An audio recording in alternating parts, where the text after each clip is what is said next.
আজকের যে শিরোনামটি ব্যবহৃত হয়েছে, পিলে চমকানো শিরোনাম।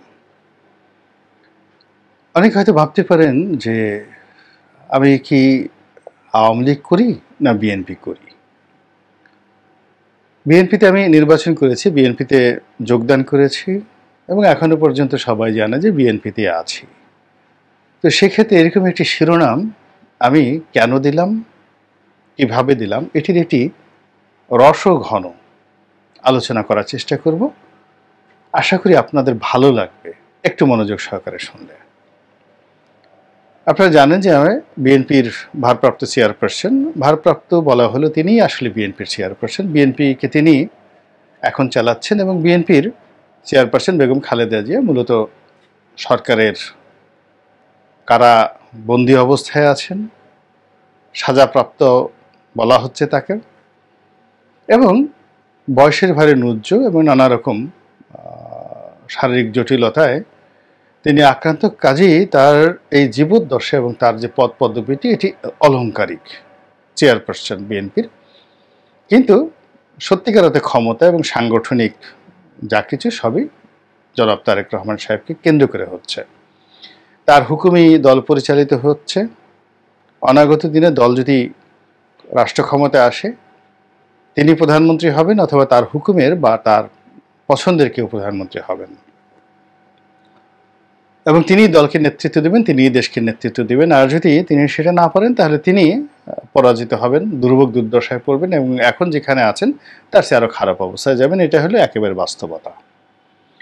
এখন সত্যিকার অর্থে আওয়ামী লীগের জন্য তিনি কি আসলে কোনো থ্রেট, বা আওয়ামী লীগ কি বিএনপিকে, তারেক রহমান সাহেবের নেতৃত্বের যে বিএনপি, সেই বিএনপিকে তাদের প্রতিপক্ষ মনে করে কি না? আপাত দৃষ্টিতে মনে হবে আওয়ামী লীগের কোনো রকম প্রতিদ্বন্দ্বী নেই। বিএনপি নামক যে একটি দল আছে, এটি তারা মাঝে মধ্যে বলে মূলত মানুষকে স্মরণ করিয়ে দেন, কিন্তু বিএনপির কর্মকাণ্ডের কারণে বিএনপি জনগণের মধ্যে নেই, এরকম একটি প্রোপাগান্ডা চালানো হয়। কিন্তু বাস্তবতা হলো যে সেই 2006 থেকে আজ অবধি যে রাষ্ট্রীয় জুলুম, যে অত্যাচার, যে নিগৃহ, যে প্রাকৃতিক বিপর্যয় বিএনপির পুরে এসেছে পাক ভারত উপমহাদেশে অন্য কোনো রাজনৈতিক দলের উপর, সেটি পাকিস্তানের পিপলস পার্টি বলেন, ভারতের জাতীয় কংগ্রেস বলেন, কিংবা এই বাংলা এবং পাকিস্তানের মুসলিম লীগের কথা বলেন, এত দীর্ঘস্থায়ী জুলুম এবং অত্যাচার কোনো দলের প্রতি হয়নি।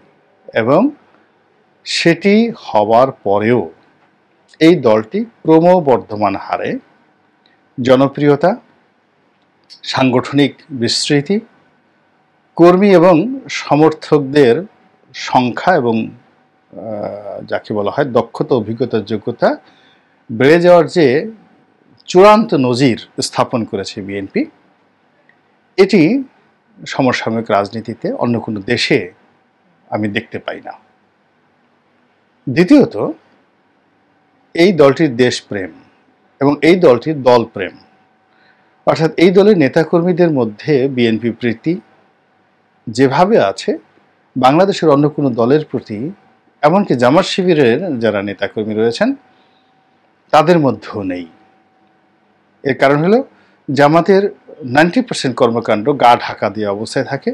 দেখা হলে মুস্কেটা হাসি দেবে, আসসালামু আলাইকুম বলবে, আপনার সাথে হাত হ্যান্ডশেক করবে খুব সফট মোলায়েম করে, সুযোগ পেলে আপনাকে জড়িয়ে ধরবে। এর কারণ হলো আমাকে মাইরেন না, আমি নিরীহ মানুষ। কিন্তু বিএনপি কিন্তু সেটা করছে না। বিএনপি সুযোগ যেখানে পাচ্ছে মারামারি করছে, মার দিচ্ছে, যেখানে পারছে না মার খাচ্ছে। আবার পুলিশ বাহিনীর সঙ্গে তাদের কখনো লেনা দেনা হয় না। পুলিশ যখনই সুযোগ পায় তাদেরকে ধরে, মামলায় ঢুকায়, জেলে ঢুকায়, আবার তারা সেখান থেকে বের হয়ে আসে। এই যে অনবরত লড়াই এবং সংগ্রামে বিএনপির নেতাকর্মীদের সংখ্যা আসলে কমা উচিত ছিল। অনেক লোক বনবাসে চলে যাওয়ার কথা ছিল, অনেক লোক ঋষিমুনি হয়ে যাওয়ার কথা ছিল, অনেক মানুষের আত্মহত্যা করার কথা ছিল, কিন্তু সেটা না করে বিএনপি ক্রমশই তাদের যে শক্তিমত্তা এটি বাড়িয়ে চলছে। এই যে একটা নির্বাচন হলো, ডামি নির্বাচন, বিএনপি হায়েস্ট 6 থেকে 7 দিন বসেছিল। এরপরে রুহুল কবির রিজভীর নেতৃত্বে তালা ভেঙে অফিসে ঢোকা হলো। তারপরে এই যে এখন সাংগঠনিক কর্মকাণ্ড চলছে, সিরিজ, যুবদল, ছাত্রদল, স্বেচ্ছাসেবক দল, তাঁতি দল, কৃষক দল, মহিলা দল, সবাই যার যার মতো করে সারা বাংলাদেশ কিন্তু কাজ করে যাচ্ছে। এই বৃষ্টির মধ্যে, বর্ষার মধ্যে কিন্তু তাদের কর্মকাণ্ড চলে যাচ্ছে। আর দলের ভারপ্রাপ্ত চেয়ারপারসন জনাব তারেক রহমান প্রতিদিন সকাল থেকে একদম গভীর রাত পর্যন্ত অন্তত পক্ষে বিভিন্ন গ্রুপ উপগ্রুপের সঙ্গে সিরিজ মিটিং। এমন দিন নেই যে সে শুধুমাত্র নামাজের জন্য, খাওয়ার জন্য কিঞ্চিত সময় রেখে বাকি সময়টা তাকে নেতাকর্মীর সঙ্গে কথাবার্তা বলতে হচ্ছে, শুনতে হচ্ছে, সমস্যার সমাধান করতে হচ্ছে, কমান্ড দিতে হচ্ছে। এটা হলো বাস্তবতা। এবং এই কারণে কি হচ্ছে, তারেক রহমানের নাম শুনলেই আওয়ামী লীগের লোকজনের মেজাজ গরম হয়ে যায়, মাথা খারাপ হয়ে যায়। তাকে ধরার জন্য, তাকে শাস্তি দেওয়ার জন্য, তাকে ধরে আনার জন্য, তাকে চাপ দেওয়ার জন্য আওয়ামী লীগের মানে সবচেয়ে এখন আকাঙ্ক্ষা, আওয়ামী লীগের সামনে যদি মানে যারা শক্তিশালী লোক রয়েছে তাদের সামনে যদি বলা হয় তোমাদেরকে হুর দেওয়া হবে, পরি দেওয়া হবে, সারাবান তহুরা দেওয়া হবে, তোমাদেরকে অনেকগুলো মানে প্রাসাদ দেওয়া হবে, টাকা দেওয়া হবে, বাড়ি দেওয়া হবে, গাড়ি দেওয়া হবে, মন্ত্রিত্ব দেওয়া হবে, এগুলো একদিকে, আর অন্যদিকে তোমাদেরকে তারেক রহমানকে তোমাদের হাতে তুলে দেওয়া হবে। সবাই বলবে যে আমরা তারেক রহমানকে চাই, ওইগুলো লাগবে না। কেন চাও? আমরা তাকে একটা ডলা দিতে চাই। তখন এই যে আওয়ামী লীগের লোকজন তাকে ডলা দিতে চায় এবং তাকে অপদস্থ করতে চায়, তাকে মারতে চায়, এটাই তারেক রহমান সাহেবের সফলতা, এটাই বিএনপির অস্তিত্ব এবং বিএনপি যে অনাগত দিনে ভালো কিছু একটা করতে পারবে এটাই তার প্রমাণ। এই হলো ভূমিকা। এখন খবরে যাই। প্রধানমন্ত্রী, মাননীয় প্রধানমন্ত্রী শেখ হাসিনা তিনি বলেছেন যে তারেক রহমান সাহেবকে লন্ডন থেকে এনে তার বিরুদ্ধে যে সাজা হয়েছে সেই সাজা কার্যকর করার জন্য তিনি ইংল্যান্ডকে, ব্রিটেনকে অনুরোধ জানাবেন। এখন বাংলাদেশের প্রধানমন্ত্রী তো এখন বিশ্বনেত্রী, ঋষি সুনাক তার সন্তানের মতো। আপনারা দেখেছেন যে ঋষি সুনাক তার পায়ের কাছে বসে হাঁটু গেড়ে তাকে প্রণতি জানিয়েছে। তো সেক্ষেত্রে প্রধানমন্ত্রী যদি একটা অনুরোধ করেন, সেখানে ব্রিটেন তো তোলপাড় হয়ে যাওয়ার কথা। এবং ঋষি সুনাক তাকে গ্রেপ্তার করে, তারেক রহমান সাহেবকে গ্রেপ্তার করে যদি মাননীয় প্রধানমন্ত্রীর কাছে পাঠিয়ে দেন, সেক্ষেত্রে পরিস্থিতিটা কেমন হতে পারে এটি নিয়ে আমরা একটা কল্পচিত্র আঁকতে পারি। এটাই আমি এখানে বলবো। তার আগে আমি বলি নেই যে ব্রিটিশ জাতির দুটো দিক রয়েছে। সেটি হলো যে তারা তাদের যারা বস রয়েছে, বিগ বস, যেমন আমেরিকাকে তারা বিগ বস মনে করে। এখন জুলিয়ান অ্যাসাঞ্জ, যিনি মার্কিন একজন সাংবাদিক, অস্ট্রেলিয়ার নাগরিক, তো তিনি উইকিলিস নামক একটি পোর্টাল চালাতেন এবং সেখানে আমেরিকার অনেক গোপন নথি তিনি ফাঁস করে দিয়েছেন। এই জন্য আমেরিকা তাকে ধরে নিয়ে যেতে চাচ্ছে এবং এই লোকটিকে আমেরিকা পাঠানোর জন্য ইংল্যান্ড তার সর্বোচ্চ শক্তি, মানে রাষ্ট্রশক্তি, সর্বোচ্চ শক্তি ব্যবহার করছে এবং বিচার বিভাগীয় সিদ্ধান্তের জন্য তারা এখন সর্বোচ্চ চেষ্টা করছে এবং এটা পাওয়ার সঙ্গে সঙ্গে তারা আমেরিকাকে পাঠাই দেবে। বস যারা বস, তাদেরকে যারা বস মনে করে তাদের পদলেহনের জন্য ব্রিটিশ জাতি সবসময় এই কাজগুলো করে থাকে। এটা নিয়ে মানে ব্রিটিশদের এই অভ্যাসগুলো অনেক আগের।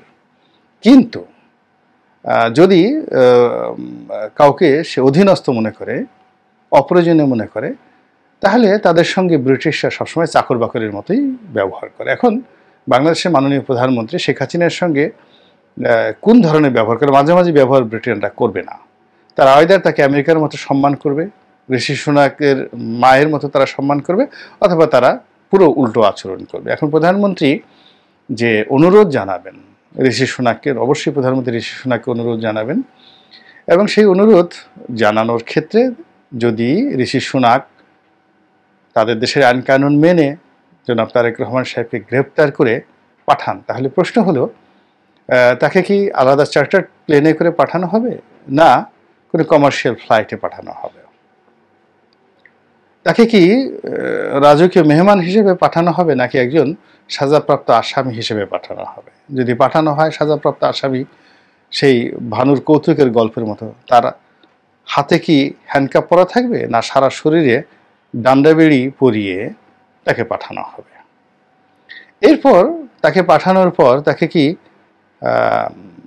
যে আমাদের এয়ারপোর্টে, আন্তর্জাতিক এয়ারপোর্ট যেটা আছে এখন, শাহজালাল আন্তর্জাতিক এয়ারপোর্ট, সেখানে নামানো হবে, না কি এয়ারপোর্টের মধ্যে যে সামরিক ঘাঁটি রয়েছে সেখানে নামানো হবে, নাকি তেজগাঁতে আমাদের একটা আলাদা বিমানবন্দর আছে যেটা সামরিক কাজে ব্যবহৃত, সেখানে তাদেরকে নামানো হবে তারেক রহমান সাহেবকে?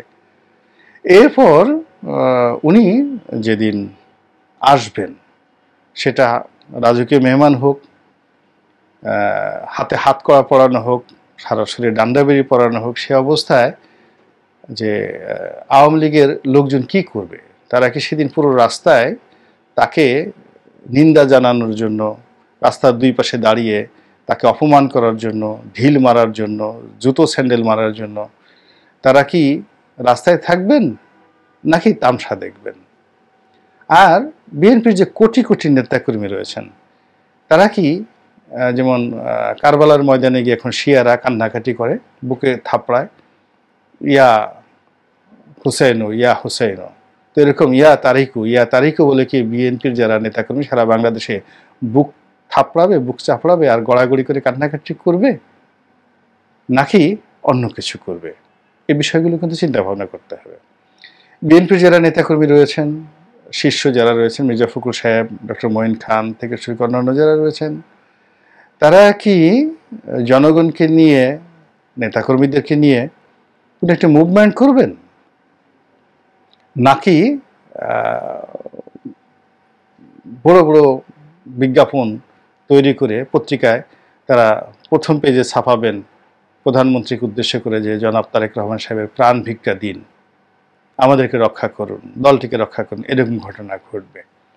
এই বিষয়গুলো নিয়ে কিন্তু অনেক ফ্যান্টাসি তৈরি করা যেতে পারে। যেহেতু আমাদের মাননীয় প্রধানমন্ত্রী একটা কথা বলেছেন, তার কথার তো একটা গুরুত্ব দিতে হবে। তিনি যে কথা বলেছেন সেই কথা অনুযায়ী যদি আমরা একেবারে আলাপ আলোচনা না করি তাহলে তো হবে না। হাজার হোক, তিনি তো আমাদের প্রধানমন্ত্রীর পদে বা চেয়ারে বসে আছেন। এই বিষয়গুলি আলোচনা করতে পারে। আর সবার শেষে ইন সিরিয়াস বা একেবারে যেটিকে বলা হয় নির্জলা নিপাট সত্য কথা যদি বলি, তাহলে এই জিনিসটা আদৌ সম্ভব কিনা। ব্রিটেনের আইন অনুযায়ী পূবের চার যদি পশ্চিমে উঠে যায়, ঋষি সোনাক তো দূরের কথা, ঋষি সোনাকের বাপ, মা, দাদা, দাদি, 14 গোষ্ঠী যদি কবর থেকে উঠে আসে, এবং ব্রিটেনের সিস্টেম অনুযায়ী যদি তারা সবাই মিলে চেষ্টা করে, মানে ঋষি সোনাকের মতো 100টা প্রধানমন্ত্রী ব্রিটেনের হয় এবং সবাই মিলে একসাথে বসে চেষ্টা করছে, এবং উইনস্টন চার্চিলকেও যদি সে কবর থেকে তুলে আনা হয় যে তুমি এখন সিদ্ধান্ত নাও, তাহলেও জনাব তারেক রহমানের একটা পশম স্পর্শ করে বর্তমান বিধি ব্যবস্থায় ব্রিটেনের সে যেভাবে রাজনৈতিক আশ্রয়ে আছে, সেই আশ্রয়টা ক্যান্সেল করে তাকে বাংলাদেশে ফেরত পাঠানো বলতে গেলে অসম্ভব বিষয়। কিয়ামত হয়ে যাবে আমেরিকাতে, তবু এই জিনিসটা সম্ভব হবে না। তো বুঝতে পারছেন ব্যাপারটা, আগের ফ্যান্টাসি কথা আর শেষের যে বক্তব্য, এই তিনটি মিলিয়ে আপনি চিন্তা করুন যে তারেক রহমান সাহেবের গ্রেপ্তারটা আসলে কবে হচ্ছে, কিভাবে হচ্ছে, কখন হচ্ছে, বা আদৌ হচ্ছে কিনা।